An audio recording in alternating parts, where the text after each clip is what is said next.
ఈవేళ బీట్రూట్, కొత్తిమీర, పల్లీలు, వేయించిన పల్లీలు పచ్చడి చేస్తున్నాను. బీట్రూట్ని తొక్క తీసి ఇలా కోరేసాను. బీట్రూట్తో ముందు పచ్చళ్ళు చేశాను కానీ మాకు ఎప్పుడు ఈ పచ్చడే నచ్చుతుంది, ఎక్కువ ఇదే చేస్తుంటాను. మరి మీకు కూడా చెప్తే మీరు కూడా చేసుకుంటారు కదా అని వీడియో చేస్తున్నాను.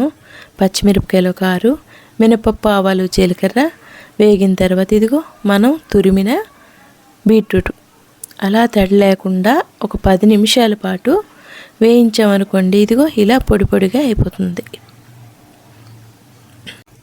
ఒక కట్ట కొత్తిమీర వేసాను, అలాగే ఒక వెల్లుల్లిపాయ చెతగొట్టేసాను.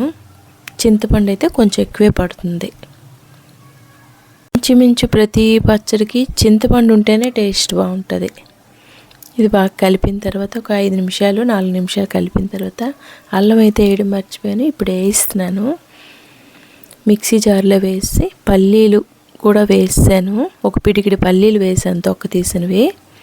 అలాగే మినపప్పు, ఆవాలు, జీలకర్ర, ఎండుమిరపకాయలు, కరివేపాకు. పసుపు ఎందుకు వేస్తున్నానంటే బీట్రూట్ బాగా రెడ్గా ఉంటుంది కదా, కొంచెం కలర్ తగ్గుతుంది అని. వేగిన తాలింపు అయితే ఇందులో వేసాను. ఫినిష్. పచ్చడి అయితే నిజంగా సూపర్.